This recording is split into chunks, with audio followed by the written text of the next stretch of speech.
നമസ്കാരം. എ.ഡി.എം നവീൻ ബാബുവിന്റെ മരണത്തിൽ ചില സംശയങ്ങളുമായി പി.വി. അൻവർ എം.എൽ.എ ഇന്നലെ രംഗത്ത് വന്നിരുന്നു.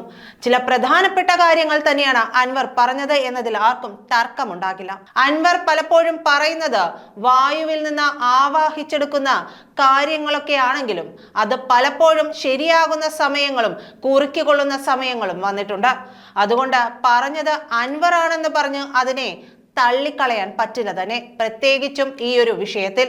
എന്തായാലും അൻവർ എം.എൽ.എ ചില നിർണായക നീക്കങ്ങൾ ഇക്കാര്യത്തിൽ നടത്തുകയാണ് എന്നാണ് ലഭിക്കുന്ന വിവരം. അതായത് ഈ കേസിൽ പൊളിറ്റിക്കൽ സെക്രട്ടറി പി ശശിക്ക് പങ്കുണ്ടെന്ന ആരോപണം തുടക്കം മുതലേയുണ്ട്. അത് ശരിവയ്ക്കുന്ന തരത്തിലായിരുന്നു അൻവറിന്റെ പ്രതികരണം ഇന്നലെ വന്നത്. അതുകൊണ്ട് തന്നെ പൊളിറ്റിക്കൽ സെക്രട്ടറി പി ശശിയെ കുരുക്കാൻ പി.വി. അൻവർ എം.എൽ.എ കേന്ദ്ര ആഭ്യന്തര മന്ത്രാലയത്തെ സമീപിക്കും. എ.ഡി.എം നവീൻ ബാബുവിന്റെ മരണം CBI അന്വേഷിക്കണമെന്ന ആവശ്യവുമായാണ് അദ്ദേഹം കേന്ദ്രത്തെ സമീപിക്കാൻ ഒരുങ്ങുന്നത്. അൻവറിന്റെ കൂടെ സമ്മർദ്ദ ഫലമായി കേസ് CBI ഏറ്റെടുക്കുമെന്നാണ് ഇപ്പോൾ ലഭിക്കുന്ന വിവരം. നവീൻ ബാബുവിന്റെ കുടുംബവും നേരത്തെ തന്നെ ഈ കേസിൽ CBI അന്വേഷണം ആവശ്യപ്പെട്ട് ഹൈക്കോടതിയിൽ ഹർജി നൽകിയിരുന്നു. കേസ് ഡയറി വിശദമായി പഠിച്ച ശേഷം വിധി പറയാമെന്നാണ് ഹൈക്കോടതി അറിയിച്ചിരിക്കുന്നത്. ഡിസംബർ 12-ന് വിശദമായ വാദം കേട്ട ശേഷം കേരള ഹൈക്കോടതി ഇക്കാര്യത്തിൽ വിധി പറഞ്ഞേക്കും. മരിച്ച എ.ഡി.എം നവീൻ ബാബുവിന്റെ അടിവസ്ത്രത്തിൽ രക്തക്കറ ഉണ്ടായിരുന്നതായി പോലീസ് ഇൻക്വസ്റ്റ് റിപ്പോർട്ടൊക്കെ പുറത്തു വന്നിരുന്നു. എന്നാൽ ഇതൊന്നും പോസ്റ്റ്മോർട്ടം റിപ്പോർട്ടിൽ ഇല്ലതാനും. ഒക്ടോബർ 15-ന് കണ്ണൂർ ടൗൺ പോലീസ് തയ്യാറാക്കിയ ഇൻക്വസ്റ്റ് റിപ്പോർട്ടിലാണ് ഈ പരാമർശമുള്ളത്. മുഖ്യമന്ത്രിയുടെ ഓഫീസ് വിചാരിച്ചാൽ മറിയാവുന്ന അന്വേഷണമാണ് നടക്കുന്നതെന്നാണ് അൻവറിന്റെ ആരോപണം. നവീൻ ബാബുവിന്റെ പോസ്റ്റ്മോർട്ടം റിപ്പോർട്ടിലും ഇൻക്വസ്റ്റ് റിപ്പോർട്ടിലും തിരിമറിയുണ്ടായെന്ന് പി.വി. അൻവർ എം.എൽ.എ പറയുന്നത് ഈ പശ്ചാത്തലത്തിലാണ്. കുടുംബത്തെ അറിയിക്കാതെ നടത്തിയ ഇൻക്വസ്റ്റ്, പോസ്റ്റ്മോർട്ടം നടപടികളിൽ സർവത്ര ദുരൂഹതയുണ്ടെന്നും അൻവർ പറഞ്ഞു. ദില്ലിയിലെത്തിയ അൻവർ വാർത്താ സമ്മേളനത്തിലാണ് എ.ഡി.എമ്മിന്റെ മരണവുമായി ബന്ധപ്പെട്ട ദുരൂഹതകൾ ഉയർത്തിയത്. അൻവർ ഡൽഹിയിലെത്തിയത് കേന്ദ്ര ആഭ്യന്തരമന്ത്രിയെ കാണാൻ കൂടിയാണ്. എന്തായാലും അൻവർ പറയുന്ന അൻവറിന്റെ നിരീക്ഷണത്തിൽ ചില കാര്യങ്ങൾ കൂടിയുണ്ട്. കയറിന്റെ വ്യാസത്തിൽ ദുരൂഹതയുണ്ട്. 1/2 സെന്റിമീറ്റർ വണ്ണമുള്ള കയർ മൊബൈൽ ചാർജറിനേക്കാൾ ചെറിയ വ്യാസമുള്ളതാണ്. അതുതന്നെ ദുരൂഹമാണ്.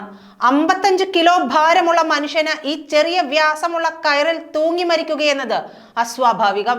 മൂത്രസഞ്ചി ശൂന്യമെന്നാണ് പോസ്റ്റ്മോർട്ടം റിപ്പോർട്ടിൽ പറയുന്നത്. ശ്വാസം മുട്ടി മരിച്ചിട്ടും ശ്വാസകോശത്തിന് കുഴപ്പമില്ലെന്ന് പറയുന്നു. ഹൃദയവാൽവിനും ഒരു കുഴപ്പവുമില്ലെന്ന് പറയുന്നു. ഇൻക്വസ്റ്റ് റിപ്പോർട്ടിൽ പറയുന്ന അടിവസ്ത്രത്തിലെ രക്തക്കറ പോസ്റ്റ്മോർട്ടം റിപ്പോർട്ടിൽ രേഖപ്പെടുത്താത്തതിലും ദുരൂഹത. മുഖ്യമന്ത്രിയുടെ പൊളിറ്റിക്കൽ സെക്രട്ടറിയുടെ ദുരൂഹ ഇടപാടുകൾ നവീൻ ബാബുവിന് അറിയാമായിരുന്നു. ശശിയുടെ സമ്മർദ്ദത്തെക്കുറിച്ച് നവീൻ ബാബു കുടുംബത്തെ അറിയിക്കുകയും ചെയ്തിരുന്നു. ഹൈക്കോടതിയിലെ കേസിൽ കക്ഷി ചേരുകയും ചെയ്യുമെന്ന് പറയുന്നുണ്ട് അൻവർ.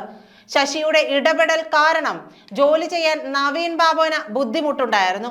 ശശിയുടെ പങ്ക് അന്വേഷിക്കണമെന്ന് കോടതിയോട് ആവശ്യപ്പെടുമെന്നും അൻവർ പറഞ്ഞു. ഇക്കാര്യത്തിൽ BJPയുടെ പൂർണ്ണ പിന്തുണ പി.വി. അൻവറിനുണ്ട് എന്ന് വേണം മനസ്സിലാക്കാൻ.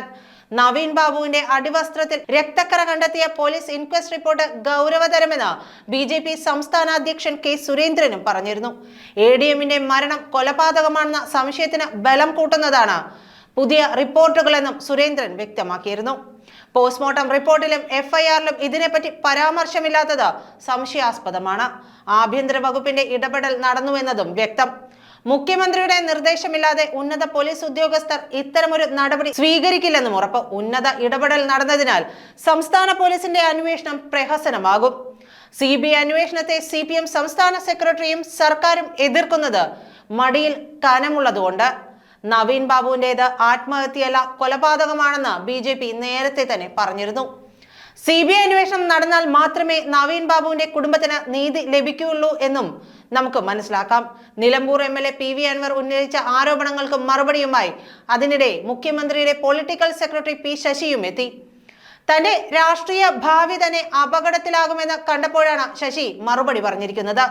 വസ്തുതയുമായി യാതൊരു ബന്ധവുമില്ലാത്ത നുണകൾ പറഞ്ഞു മാത്രം നിലനിൽക്കേണ്ട ഗതികേടിൽ നിലമ്പൂർ MLA അൻവർ ചെന്നെത്തിയിരിക്കുന്നു എന്നതിന് തെളിവാണ് ഈ പ്രസ്താവന എന്നാണ് പി ശശി ഫേസ്ബുക്കിലൂടെ വിമർശിച്ചത്. എന്തായാലും കേരളം പിടിച്ചെടുക്കാൻ നോക്കിയിരിക്കുന്ന കേന്ദ്രത്തിന് മറ്റൊരു വടി കയ്യിൽ കൊണ്ടുപോയി കൊടുക്കുന്നത് പോലെയാണ് അൻവർ ആഭ്യന്തരമന്ത്രി അമിത്ഷായെ കാണുന്നത്. പക്ഷേ ചില കാര്യങ്ങൾ പറയാതിരിക്കാനും കഴിയില്ല. അതിൽ പ്രധാനപ്പെട്ടത് പോസ്റ്റ്മോർട്ടം റിപ്പോർട്ടിലെ ഇല്ലാതെ പോയ പരാമർശങ്ങൾ തന്നെയാണ്. FIR-ലും മറ്റ് സംശയങ്ങൾ ഉണ്ട്. പോസ്റ്റ്മോർട്ടം റിപ്പോർട്ടിൽ ഗുരുതര പരാമർശം ഒഴിവാക്കിയത് പ്രതികളെ രക്ഷിക്കാൻ വേണ്ടിയാണെന്നാണ് കരുതേണ്ടത്. അതേസമയം കണ്ണൂർ ADM ആയിരുന്ന നവീൻ ബാബുവിൻ്റേത് കൊലപാതകമല്ല, ആത്മഹത്യ തന്നെയെന്ന് പോലീസ് CBI അന്വേഷണത്തെ എതിർത്തുകൊണ്ട് ഹൈക്കോടതിയെ അറിയിക്കുകയും ചെയ്തിരുന്നു. കേസിലെ പ്രതി ദിവ്യ ഉദ്യോഗസ്ഥരെ മുമ്പിൽ വെച്ച് അധിക്ഷേപിച്ചതിലുള്ള മാനസിക വിഷമത്തിലാണ് നവീൻ തൂങ്ങി മരിച്ചത്. പഴുതില്ലാത്ത അന്വേഷണമാണ് നടത്തുന്നതെന്നും CBI വരേണ്ട ആവശ്യമില്ലെന്നും സർക്കാർ കോടതിയെ അറിയിച്ചിട്ടുണ്ട്. എന്നാൽ അന്വേഷണം ഏറ്റെടുക്കാൻ തയ്യാറാണെന്ന് CBI ഹൈക്കോടതിയെ അറിയിച്ചു കഴിഞ്ഞു. എന്തായാലും ഇക്കാര്യങ്ങളെല്ലാം കൂടിയാകുമ്പോൾ CBI അന്വേഷണം വരാതെ ഇക്കാര്യത്തിൽ കേസ് തെളിയില്ല എന്നു തന്നെയാണ് വിലയിരുത്തേണ്ടത്. നന്ദി.